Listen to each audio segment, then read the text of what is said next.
For those of you who we may not have met, my name's Lori, and I'm one of the coaches with the PC program. And usually the first Monday of the month, I take over the workshop for Brittany, and I do a class based off of contracts, and we rotate that. And so today we are going to be talking about the listing agreement. So how to fill out a residential listing agreement. And I'm going to do it today for a manufactured home, just because that adds an additional form that we don't see that often. And so I do like my workshops to be interactive. And so if you are able to turn on your camera, that would be appreciated. And then throughout the workshop, I will, ask questions. And if you guys can respond back, that would be great. I don't like it when I'm just the only one talking, and I want you guys to learn.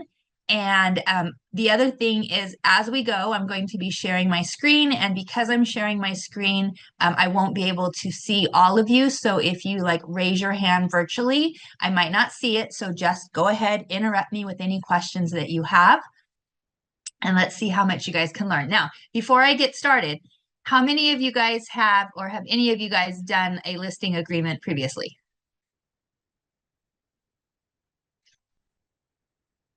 Sebastian, you've done a couple, right? Yeah, just one. Oh, just one. Okay, cool. Cool. Awesome. Anyone else done them already?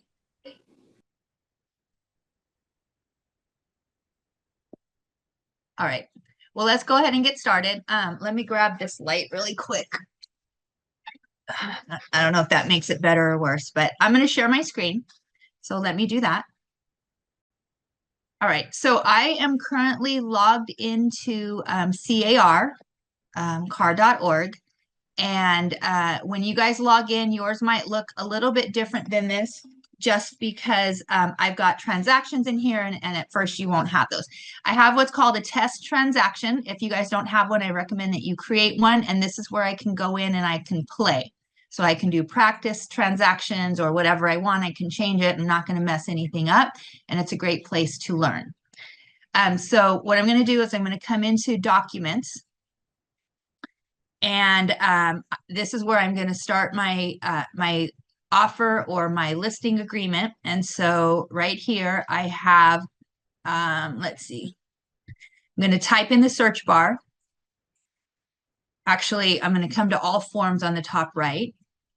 And you can see that residential listing agreement is one of the top three. And so because if it's blue, that means I already have it added to my transaction. It's not blue, so I'm going to click on it and I'm going to add it. And then I'm going to hit the red X. And it usually shows up at the bottom. There's my residential listing agreement. So I'm going to show you something first. Before I do that, I also have a cover sheet. Now I have my cover sheet partially filled out. And the reason that I start with the cover sheet is because it will then autofill information into my transaction. And so what I have here on a cover sheet, I'm only going to fill out probably about 5% of it. So the majority of the cover sheet is going to be left blank. But in this case, I have a seller. My seller is going to be, today my seller is going to be Taylor Swift. And all I need is her name and her email.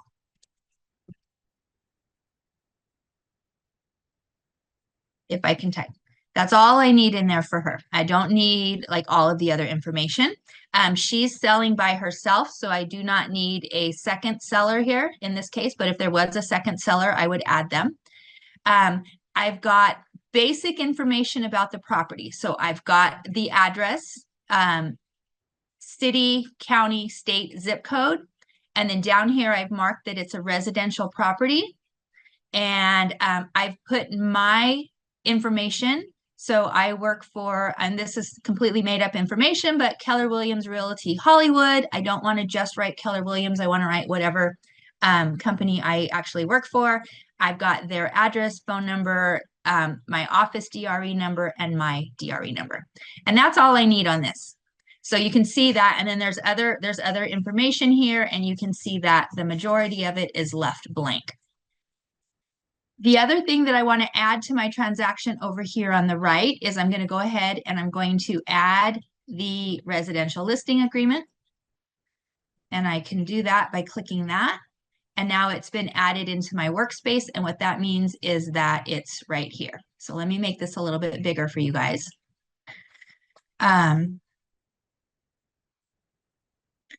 Here is the beginning of the residential listing agreement. And you can see that this is page 1 of 16. So there's 16 pages that will get added when we do a listing agreement.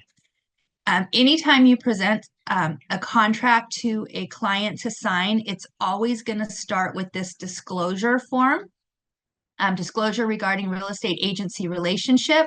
The CAR takes this form very seriously. They take the disclosure of agency very seriously, and so this is the first form that you're going to have a client sign, whether they're signing a buyer rep agreement, a listing agreement, or a purchase offer. So come down here at the bottom, I'm representing the seller. So I'm going to mark that box and it automatically fills in this information because I put it on the cover sheet. Okay. And then I'm going to scroll down too. So page 1 just explains what the seller's agent's duty is, what a buyer's agent duty is. It says that an agent can represent both the buyer and the seller at the same time. And it talks about the seller and the buyer's responsibilities as well.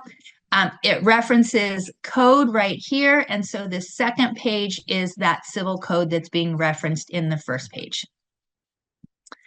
And then we have the Fair Housing and Discrimination Advisory, because we are not allowed to discriminate. Now, who knows one of the ways that a seller could discriminate against a buyer in a transaction?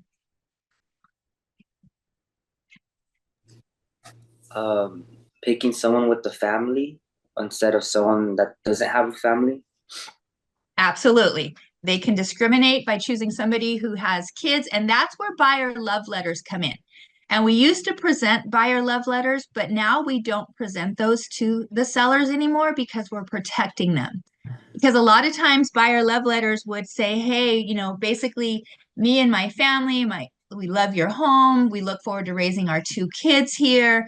And that could cause a seller to inadvertently discriminate against somebody who doesn't have a family. And so it's our job to protect the sellers from being involved in any possible discrimination. So this form advises them of that and gives all the different protected classes and just, you know, gives them that information. And so this is, it goes through this, and then they're just going to sign on the bottom of this page as well. Then we have a form giving notice of possible representation of more than one buyer or seller. And what this says is that at any time as agents or our broker, we are working with multiple buyers, multiple sellers. We might have dual agency. Dual agency is at the broker level, not the agent level. And what that means is that the broker is potentially representing both the buyer and the seller. I'll get into that in just a minute. And it says that offers are not necessarily confidential. So a lot of times an agent will be asked, you know, do you have any offers? Can you tell me anything about those offers? And sometimes agents will say, no, that's confidential. I can't tell you anything. Well, that's not really true. It's up to the seller whether they want to keep the information confidential. But right here, it says that offers are not necessarily confidential and that a listing agent may disclose the existence, the terms, or the conditions of a buyer's offer. Unless they have, you know, a written confidentiality agreement. So sometimes when I'm, you know, gonna submit an offer, I'll ask the agent, hey, is there anything you can tell me? If they tell me something, great. If they say they can't tell me anything, that's great as well. I'm not going to argue with them, but just be advised of this. Yes, Sebastian? I was gonna ask on the buyer's side, for example, when you're putting in an offer for your buyers, and let's say you call up the listing agent and you ask them a little bit more about the offers or a little bit information, would it be like malpractice for like the buyer's agent to like maybe tell the listing agent like, hey, like just who the family is or who the people are, not necessarily like a love letter, but just giving them like, hey, like they're like a family of four or whatever. I wouldn't recommend doing that. Because you don't want to get in a situation where it inadvertently happens. But Right. what I will tell them is, I have a really strong buyer. They've been at their job for X number of years. They're very well qualified. You can talk to the Right. lender. Maybe they've been in the community for a number of years, or maybe they're new to the community, like things like that, but not Mhm. anything where I'm going to set somebody up for discrimination. Right. Okay. Thank you. And you don't even actually have to actually discriminate. It's just the appearance of discrimination that can cause Yeah. issues, right? Right. But I'm definitely, when I'm submitting offers, I'm definitely, advocating for my client in the email or a phone conversation with the listing agent, in whatever way makes sense to do it in that scenario, depending on what their situation is. Mhm. Yeah, and I Um, just because I feel like there's like it could be something so small that could make a big difference, and just mentioning like being a family or whatever, like marital status or whatever, could make a big difference. And it's hard not to sometimes. Well, personally for me, it's hard not to, but you have to really keep that in mind because you don't want to go against the discrimination practices. yeah, absolutely. I mean, I had a client recently, was the seller, and they got two offers, and one of the offers was an investment. They were going to use it as an investment property. And my seller really didn't, and a lot of times sellers have these feelings, they really didn't want to sell it to somebody who was going to put renters in there. They wanted somebody who was going to own it, and they felt bad for their neighbors if they put renters in there. And I always explain, renters can be better than homeowners. It's just people are people, and it just depends on who Yeah. moves in there, right? Whether they own the property or not.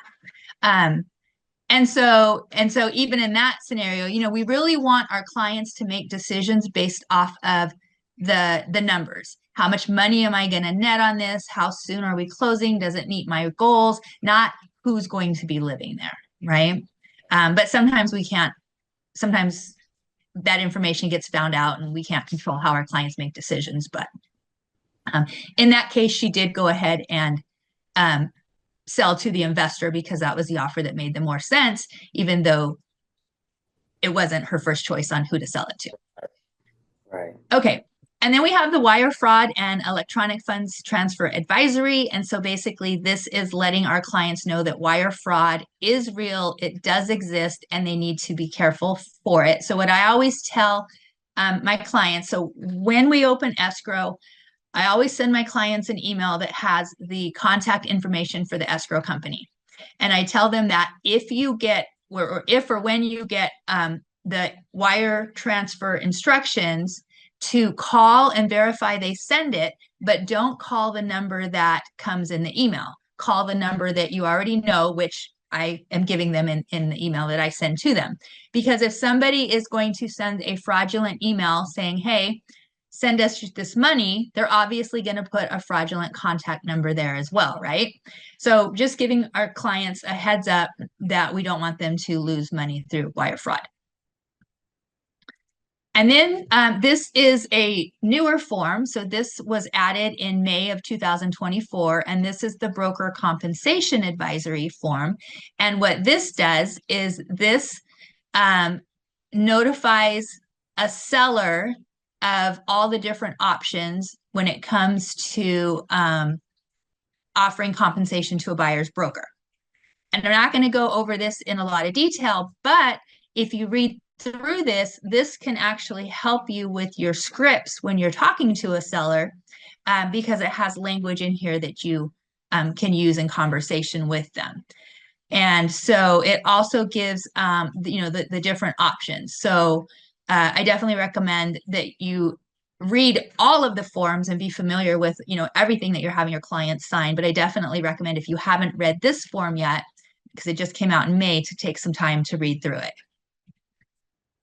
Okay, so those are some of the disclosures and advisories that automatically get attached to the listing agreement, and then the actual listing agreement starts on page 8. So before I get into the listing agreement, is there any questions on anything that I've kind of mentioned so far? Um, I had, I'm not sure if this pertains to what we went over, but I have a potential listing coming up, Mhm. and I was wondering about the compensation. Is that still something that like we're still doing the the same practices, right? Like it hasn't changed or anything? No, the practices are still the same. And this would be a question that, depending on who your broker is, the question or the answer might be a little bit different, because different brokers might have different policies. But nothing has officially changed yet, so we're still doing business as normal. We just want to make sure that we're giving all options to our sellers and explaining why option A would be in their best interest over option B. And because the last thing I want is to take a listing and not explain it. And then 2 months from now, the seller hears something in the news and comes back and says, oh, but wait, I didn't know that I could do it this way instead of that way. And so even though they sign this broker compensation advisory form, that doesn't necessarily mean that they read it. And so I want to be upfront and honest with my clients, always. But I want to make sure that nothing's going to happen where 2 months from now they come back and say, well, you didn't tell me. So just, make sure you're explaining how compensation works to your as part of your listing presentation, so that they have that knowledge. Right. Thank you. Okay, so then we come to the actual residential listing agreement. And so the date prepared is today. I'm like, what is today? July 8th. And the significance of the date prepared is literally just the date I'm preparing it. So if I'm preparing this today and my client's not going to sign it for 2 days, that's fine. I can still put today's date. And as you go through the transaction, you'll see that there are other forms that reference like a listing agreement or a purchase agreement, and it'll say dated.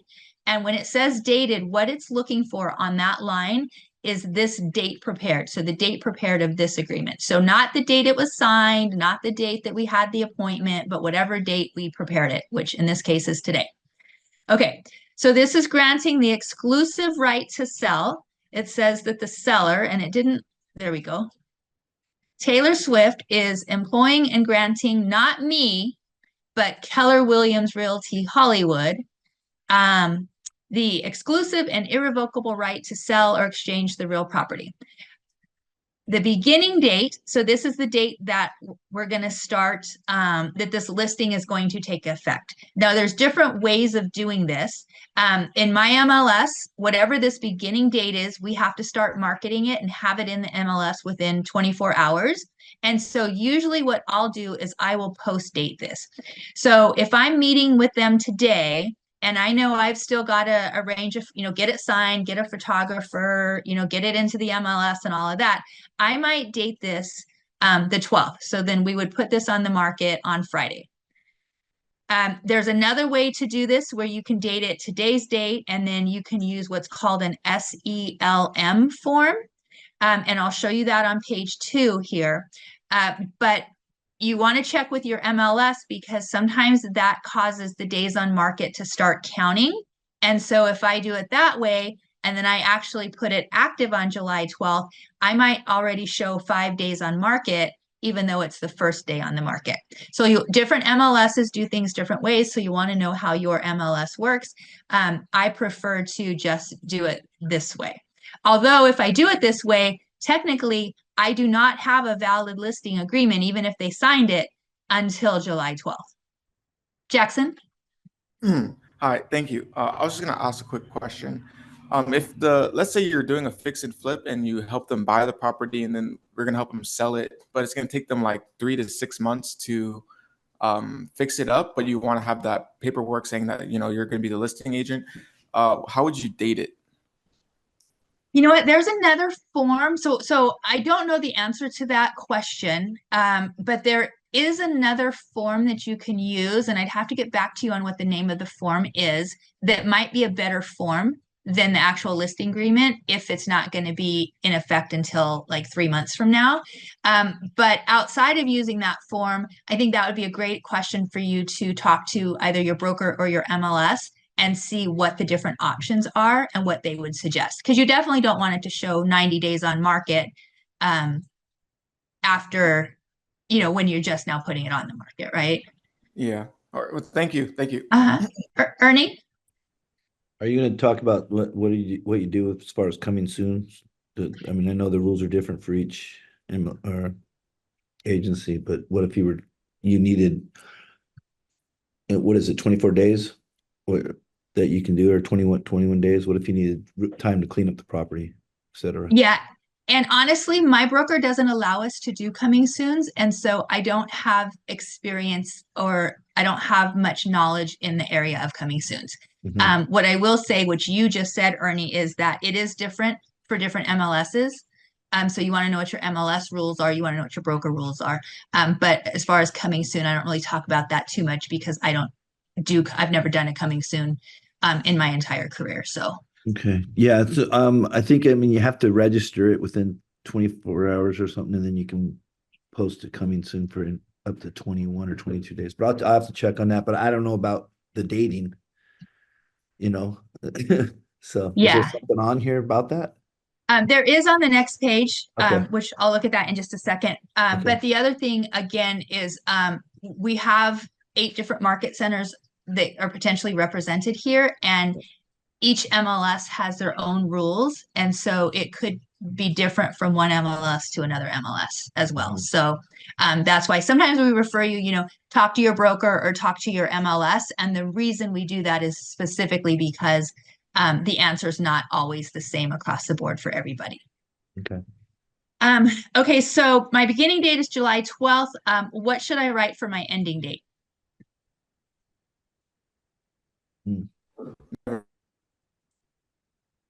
60 days, maybe. Okay, you think 60 days? Does anybody do anything different? Not put anything. So that it's December. like forever.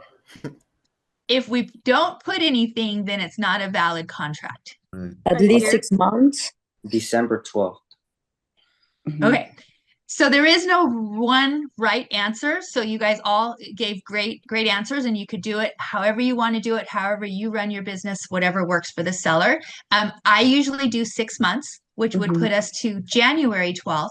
But I also always make my agreements end at the last day of the month. So instead of putting January 12th, I would put January 31st. Now, do you guys know why I've always put my listings or my agreements to end at the last day of the month? No.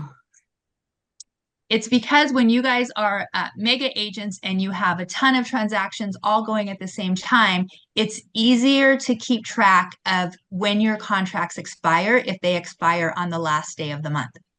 Then at any given month, I just know, okay, do I have anything expiring at the end of this month? Not do I have anything expiring, July 12th, August 17th, May 14th. It's like all over the place. So that's why I always recommend the last day of the month.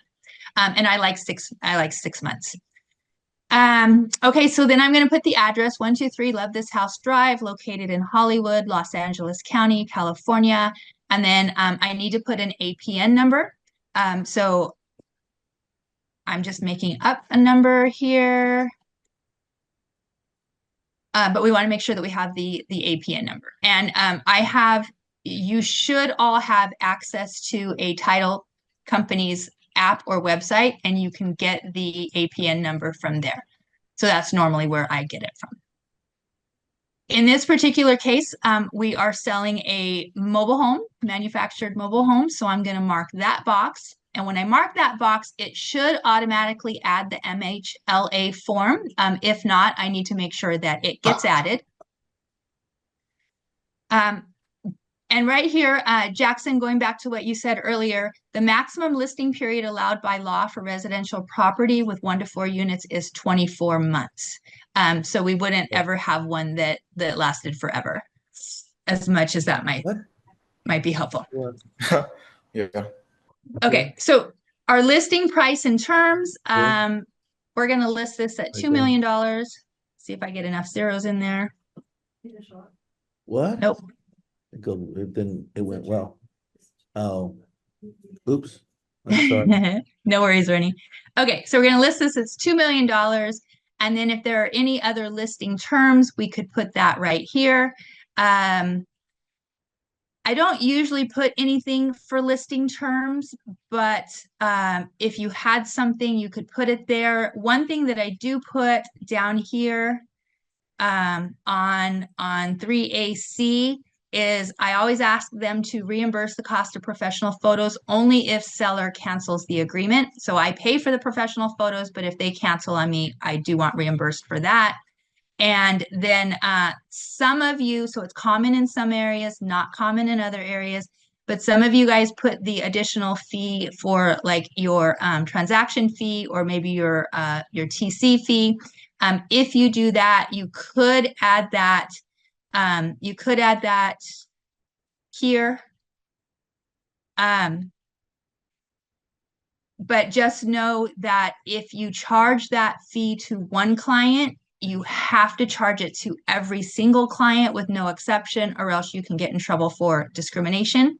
And so, like I said, I don't charge that, but if you do, just know that. So then we're talking about broker compensation. And while this is the form that's in effect now, this form will be changing soon, but it hasn't changed yet. So if you were to take a listing agreement today, this is the form we would use. As we all know, compensation is negotiable. And in this case, we negotiated a 6% commission. So 6% in this case is what the seller is going to pay to the listing agent's broker. And then we are offering half of that, or 3%, to the buyer agent broker. So that's how that looks. And then I usually put a date in here. It doesn't have to be 30 days, but basically what this says is that at the end of the listing agreement or an extension of it, if a buyer comes who came through the house while it was listed with me, I still get credit for that sale if they make an offer and go under contract. But I only get credit if at the end of the listing agreement, I provide the seller with the names of the people that, came through that I would, sort of stake a claim to, for lack of a better word there. And so this prevents a buyer going behind my back and saying, hey, Mr. and Mrs. Seller, your agreement's about to expire, or, cancel your agreement and I'll just buy it from you straight without using a real estate agent or something like that. So that prevents that from happening. So you can put whatever number of days you want here. I like 30 or 60 days. So there's another reason why you get signatures when you're holding an open house. Especially if it's your listing. Yeah. You just flat out tell them I have to have proof of everybody that comes into the home. Yeah. So, and that could also be, and so I don't typically do this, but even if you had a showing, an agent says, hey, can I show the house today at 2? And you just say yes, but you don't typically get the buyer's name, right? But if you were really going to enforce this, then you would say, yes, what's the buyer's name, so that you could then add them to your list. And again, this is only if the listing period gets, expires or gets canceled. Yeah. But that's the way, it seems like that's the way things are going right now with the contracts, is just to be do your due diligence and keep, disclose everything, or keep track of everything. So. Yeah, absolutely. Even I have a client that bought 4 parcels of land, and one of the parcels didn't convey. And so we have to file a claim with the title company. And one of the things that they looked at was, and this is a little bit different, because on the purchase agreement, we put the parcel numbers, but then there's a place for additional description. And so I typed in additional description. They're looking at that. So when I wrote up that purchase agreement, I'm not thinking one of these parcels isn't going to convey. But luckily I wrote what I did because it helps to solidify what the intent of the purchase was. And so anytime you're filling stuff out or you're doing things, I like to have in the back of my mind, okay, if I had to make it, like, let's say I was standing in front of a judge and I was trying to argue whatever it is, like, does what I'm writing fit that argument? Mhm. Well, agreements are made for disagreements. Well, That's what contracts are made for, for disagreements. So, yeah. Okay, so this says, okay, so right here, going to see, I put in here, seller agrees to reimburse the photos. We've got in number D, the amount that's going to be offered to the buyer's broker. And then under number E, seller hereby irrevocably assigns to broker the above compensation from seller's funds and proceeds in escrow. So what this just says is escrow company can automatically take the funds and seller can't at a later date just say, no, I changed my mind, I don't want to pay them that. So on number F, what we're asking here, we're asking the seller is, have they entered previously into a listing agreement with another broker? And they're basically stating that they have not, unless the name gets written here.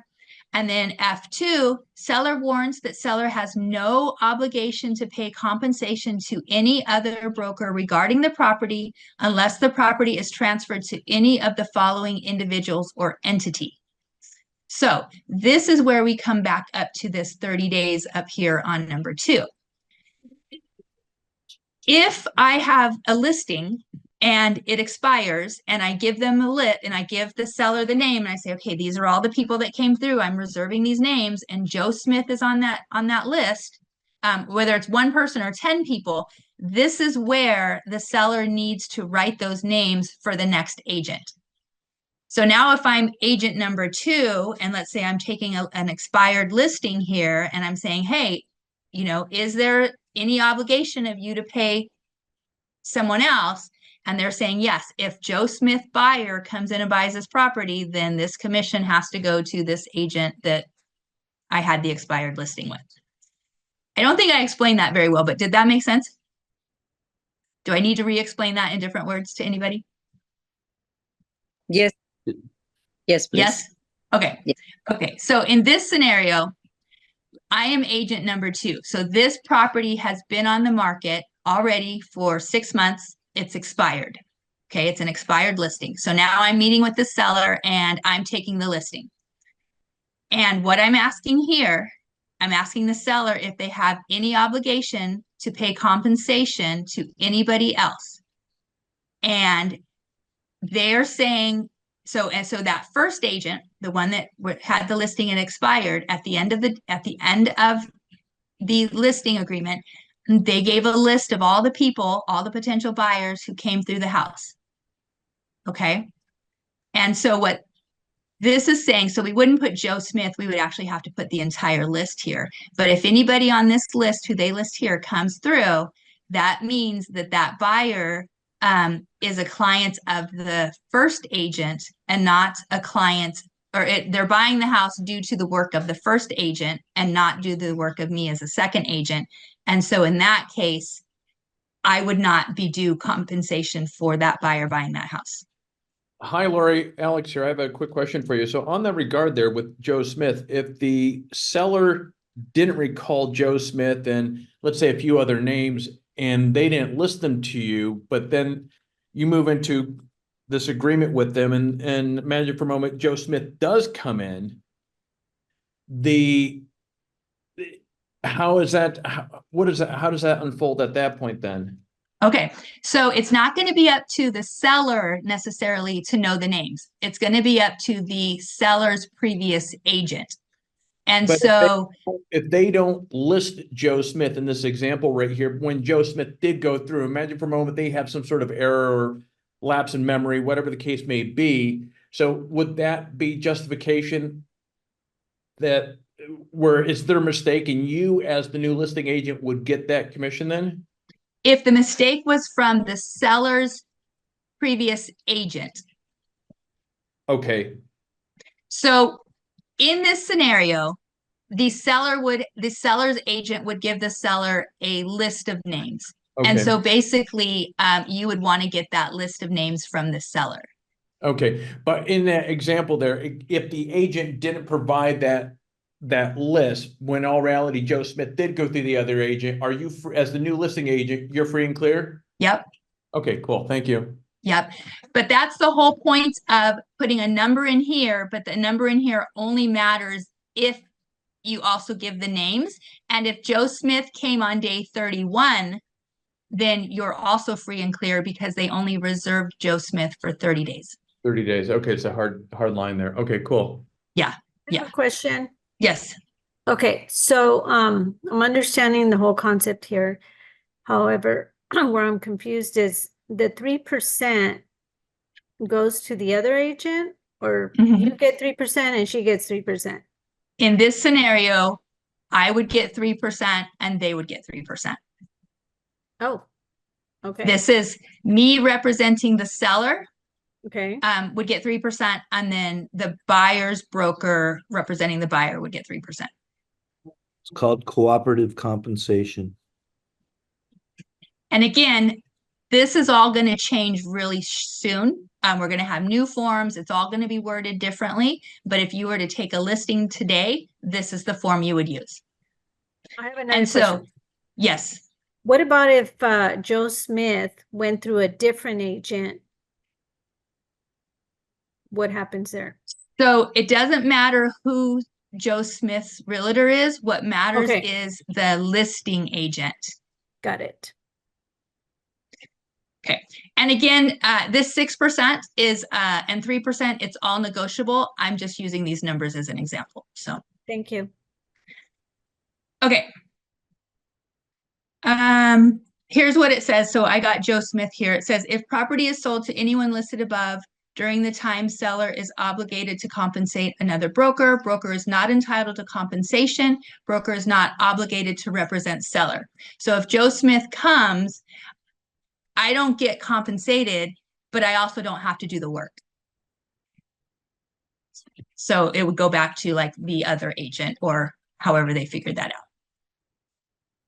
And I don't think I don't think that scenario happens very often, but it is in the contract, so you want to be aware of it.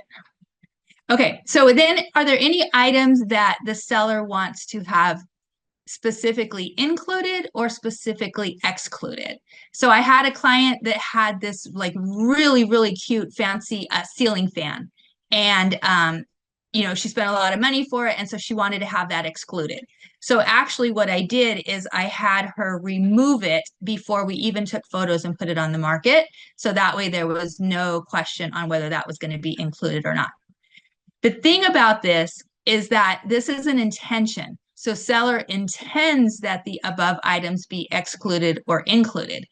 But if it doesn't get in the purchase agreement where both the buyer and the seller agree that it's included or excluded, then it doesn't count. This is where agents end up losing money. So let's say that I want to exclude that ceiling fan, but I forget to make sure that it's in the purchase agreement, right? Well, guess who gets that ceiling fan? The buyer would get it because it conveys with the house, right? And if the buyer gets the ceiling fan, the seller's going to be mad because the seller told me that they wanted to keep it. And so guess who, you know, not like you don't have to do it, but guess who ends up buying the seller a new replacement ceiling fan? The Me and my listing. Yeah, exactly. So what I always recommend is, you know, when you have the listing agreement and then you go on market and then you get an offer, pull out your listing agreement and look at it and see, okay, was there anything on here that I needed to make sure got added or excluded? It's really great when we take a listing, we put it on the market and we sell it 3 days later. But what if we don't sell it for 4 months? Do we remember 4 months from now with all the other transactions that we're doing that ceiling fan is supposed to be excluded? So that's also the reason why I just had them remove it before we put it on the market. Then there's no question about it, right? So anyways, any items included or excluded, but just remember that it's just an intention. And then it's up to us to make sure that, and yes, it's up to the seller. You know, the seller's going to sign the purchase agreement, but our clients are overwhelmed when they're doing this, and they don't always remember things, and we want to remember for them. If there's any leased or liened items, any items that are not owned by them, we want to mark these and make sure that that's, you know, addressed in escrow. Are there any smart home features? So, do we have, you know, Ring doorbells or whatever the case might be? Are we including those or excluding those? And this says, you know, information regarding logins and instructions may be required in the sale. We've seen that before where people have bought a home and it came with the Ring doorbell, but they can't access it because they don't have the code to, you know, or the password or whatnot. And then it can create issues. So make sure that that's something that is being addressed if the Ring doorbell or whatever other features are being conveyed with the property. And again, this is their intention. It has to be actually on the RPA. So then this just explains to the seller what the multiple listing service is. And it right here, you're going to tell them what MLS you subscribe to and whether that is the primary MLS for the geographic area of the home. So for example, I'm a member of the Tulare County MLS. This home is being sold in Hollywood. So if I'm not a member of the Hollywood MLS, then it's not going to be listed for sale in the area that it's actually, you know, at. Now it will go for sale on, you know, realtor.com and all of those, but it won't be in the MLS. And so this is where we disclose whether it's in the primary MLS for the area or not. The seller has the option of opting out of the MLS. And so this kind of talks about what happens if they opt out. Of course, they're going to have reduced exposure if they opt out of the MLS. Or if they don't list it in the local MLS, it, you know, talks about that. And so you're going to have your seller initial it and you're going to initial it as well. This is where we get into, and what I'm going to suggest is that you guys read this in more detail on your own. And then if you have questions, follow up with you can email me if you have questions or follow up with, you know, your broker. But this is where we're talking about the public marketing, the coming soon. So this says coming soon. Seller is advised to discuss with broker the meaning of coming soon, as that term applies to the MLS in which the property will be listed, and how any coming soon status will impact when and how a listing will be viewable to the public via the MLS. And a seller either automatically authorizes broker to use a coming soon status, or they cannot authorize them if you check that box. And then seller is further advised to discuss with broker how any days on market calculations or similarly utilized tracking field works in the MLS in which the property will be listed. So again, this is MLS specific in regards to, and it's broker specific in regards to what you're allowed to do, how it starts counting days on market. The answer is not the same for all of us. And then here is the SELM, which stands for seller excludes, let me see. I forget what it stands for. But basically this is where the seller instructs broker. So up at the beginning, up at the top where we had our beginning date, and I put July 12th, which is Friday, right? I could put today's date. And then down here,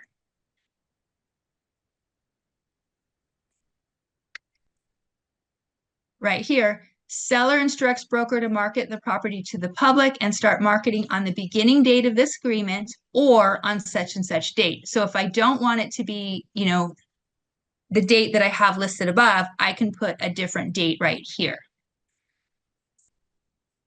Seller can also instruct us not to market the property to the public. Not sure why they would want to do that, but once in a while you'll see something like that come up. And so if you use this SELM form, like in my case, that has to go to my MLS within 24 hours.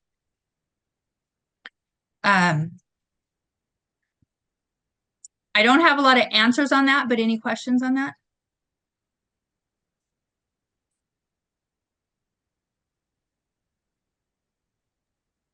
To be determined.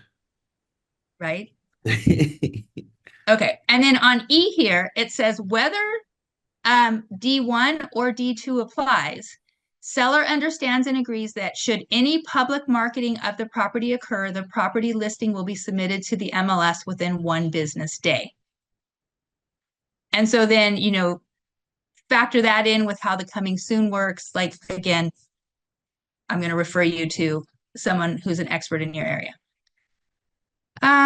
So then this just talks about how the MLS data is on the internet. The property address is going to be there. You can actually opt out. I'm not exactly sure how it works. I know there's an option in the MLS where you can opt out and not have the address of the property to display.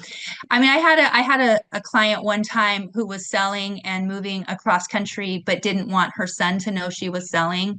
And so she really didn't want a sign out front, and would have preferred not to have it in the MLS, but then how do you sell a home effectively if it's not in the MLS? And so, you know, sometimes clients have, you know, unique situations.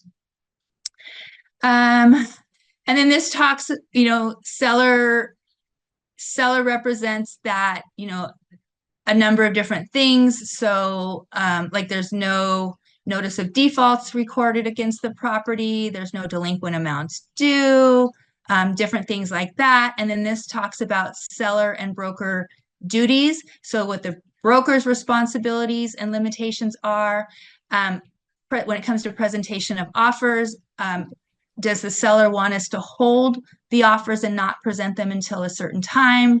Are we going to be presenting them, you know, immediately upon receiving them? Here it talks about those buyer letters, and it says that it automatically defaults to we are not going to be presenting any buyer letters. There is an option where the seller instructs us to present them. But again, we don't want the seller to do that if we can avoid that, because that's us protecting them. If there's any investigation or reports that the seller's going to do, you know, within like, let's say 5 days of having the listing, you can mark these here. I usually don't mark them here, but if you wanted to, you could. Ernie, I saw you had a question. Well, I was just back that box with the seller opt out. That's if they want to remain with the property off market, right? They got to check that, so you're not obligated to put it in the MLS. The seller election to opt out. Well, this one is of certain internet features. Wouldn't that be MLS? Yeah, but it could be the entire MLS, but it could be certain features in the MLS too. Okay. But yeah, it says seller can instruct broker to advise the MLS that seller does not want visitors. Yeah, website stuff.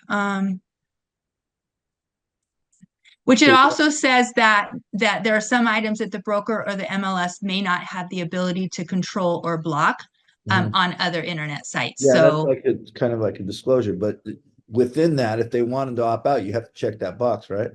Or yes, you have to make sure you check that box. Yes. Okay. And then there'd be another form that you would want to fill out as well. Right. Okay. And then present that to your MLS. Got it. But there's this box too. So there was this box up here, seller instructs broker not to market the property to the public. So I think this one might be the one that you're referencing. Okay. Seller understands that no public marketing will occur, and the scope of marketing that will occur would consist only of direct one-on-one promotion between the brokers and licensees affiliated with the listing brokerage and their respective clients. Okay. So that's the check. So this means this would be more like a pocket listing where you're only promoting it to your brokerage, not to other brokerages. Right. And if at any point you do start marketing it to other brokerages, then you've got 24 hours to get it into the MLS. Got it. Okay. So one last question regarding that. So it has to be uploaded to CRMLS, but it's not going to be exposed. But it has to be on upload to the CRMLS. So you'd want to check with your MLS and see what their requirement is on that. But you would definitely want to send any required forms to the MLS, whether the property got uploaded there or not. Yeah, you got to register it. You can register the listing, but you don't have to put it on MLS. But you have to register it within a certain amount of time, from what I understand. 24 hours. Yeah, so your local MLS has to know that the property exists, but it doesn't have to be like on the MLS. Right. So, Okay. and again, different MLSs would have different rules, different procedures on how that would work. So you'd want to go to your MLS to specifically ask what needs done in that scenario. Okay. So then this talks about, insurance, like, as an agent or a brokerage, we're not responsible for any loss or damage, any theft. We don't carry insurance on the house. They need to carry their own insurance. Talks about photographs, internet advertising. They can ask here that nobody take photos of the house, but again, we can't control whether somebody comes in and takes photos of the house or not. But if they do ask that, then we do need to put it in the agent notes not to take photos of the house. So then they authorize us to, put a lockbox on the house. If it's tenant occupied property, then it says that the seller should be responsible for obtaining occupants' written permission for the use of a lockbox. So you do have to have a tenant's permission to use a lockbox on the property. And then they also give us permission or don't give us permission to put a for sale sold sign on the property. Right here, seller intends to include a contingency to purchase a replacement property as part of any resulting transaction. We would mark that box if that's their intention, but again, that's an intention, and we have to make sure that when it goes under contract that we actually are using the correct forms and contingencies to honor that. Talks about dispute resolution, so mediation, arbitration, and then they come down here and they sign it. If it's an entity seller, like an LLC or a corporation or a trust, we would fill out this part here. But they sign this, we sign it, and then that's the actual listing agreement. Couple more disclosures. There's a seller's advisory, which kind of just advises the seller on a bunch of things that they should know about disclosures and other things. So they'll sign that. And then we have this California Consumer Privacy Act advisory, kind of like when you go to the doctor and they tell you what they're going to do with your information. It's the same thing. We're going to have them sign that. So that is the residential listing agreement. But if you remember up here at the top, we said that this is going to be for a manufactured home. So we also need to add the MHLA form. So let me grab that form. Right here. Let me see if I have it here. So I have it here. So I'm going to add that to the transaction. And then that'll add it down here. Okay. So this one is just an additional form that gets added. And so right here, it says that it's incorporated and made part of the residential listing agreement. Here it says dated. So we're at the very beginning of this conversation. I said that it would reference dated. So it's dated today. If the listing agreement had been dated yesterday, then I would put yesterday's date here. It's got the address. It doesn't have the buyer's information yet because we don't know who the buyer is. So that's going to be left blank. And then depending on the type of manufactured home it is, we're going to either choose A or B. So if it's a manufactured home on leased or rented land, then that would be like if it was in a mobile home park, we would check that box. If it's going to be sold with real property, we would mark this box. Or if it's a real property manufactured home, we would mark this box. So if it's in a mobile home park, though, we're going to fill out this one. We're going to do some additional information. So it's base number 108. The park name is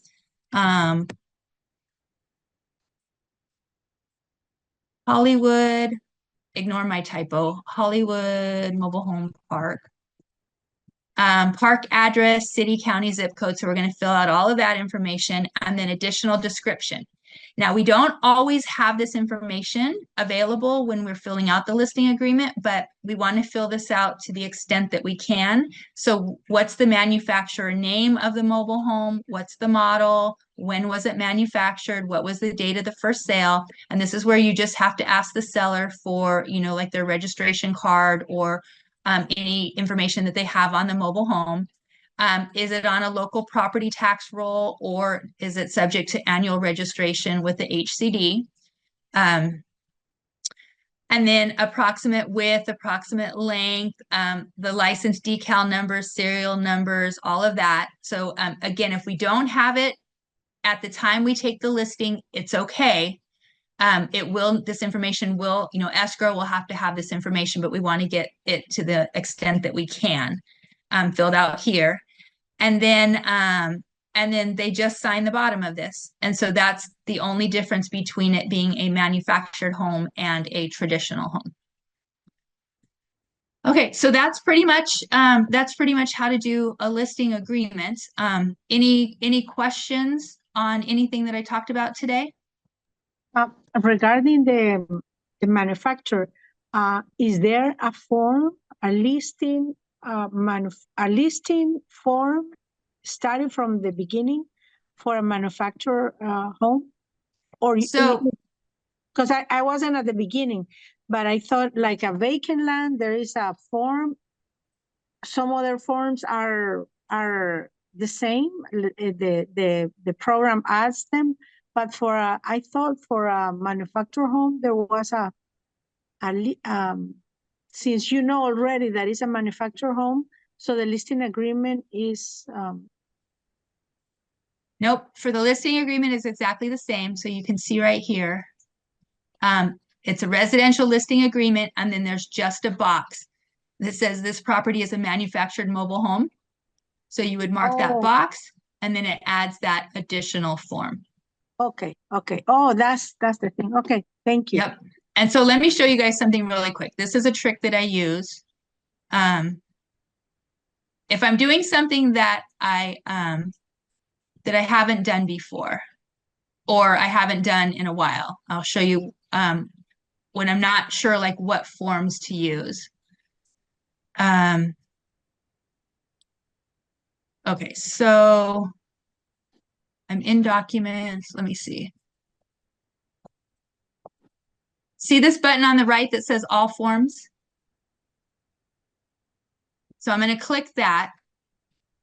And then this gives me a list of like, you know, all the different forms that I can use in a transaction. But let's say I'm doing a manufactured home, right? So I'm just going to type in manufactured. And this is going to bring me any form that has the name manufactured in it. Now, I might also go back and type in the name mobile just to see like a different option. But so here's a manufactured home dealer addendum. Okay, well, I'm not a dealer, so I know that form's not going to apply, right? Here's a manufactured home and mobile home transfer disclosure statement. So this is my TDS that I'm going to use when I'm in escrow. It's a seller disclosure. So I know that instead of using the traditional transfer disclosure statement, I'm going to use this one specifically for manufactured homes. And then right here, manufactured or mobile home purchase addendum. So this is going to be when I'm writing up the purchase agreement. I'm going to take a look at it so I can preview the form. And I can see that this is an addendum to the purchase agreement. So then I know that I want to go ahead and add this form when I'm writing up the purchase agreement. But if you use this all forms section, so let's say instead of manufactured, I'm going to do vacant land. So I'm going to do vacant land. It's going to bring me up a list of vacant land forms. So then I can look at them and say, okay, is this something that applies in this situation or not? And so that's just a little trick on how to know what forms to use in certain situations. Okay. Thank you. Yeah. All right. So we are exactly at 12:30. So I'm going to go ahead and let you guys go. I hope that this was helpful to you. And if you haven't done a listing yet, my suggestion is to write one up. pick a client, write one up and practice it, because it's not till you're actually filling it out that sometimes something becomes a question that you didn't even know was a question when you were watching someone teach it. So if you haven't done that, go ahead and do that as homework for this week. But other than that, you guys have a great rest of your day. Thank Thank you. Thank you, I'm Lori. sorry. Lori, I have a question. Okay. Do you Yeah. think I can watch this video again, or any way that I can watch this video again? Yeah, Elvia, are you part of the PC program? Yes. Okay, it gets released, so it'll be a couple of days, but they release the workshop videos, and so Jodi usually sends that out or announces it in WhatsApp, but you can also find it on her YouTube channel in a couple days.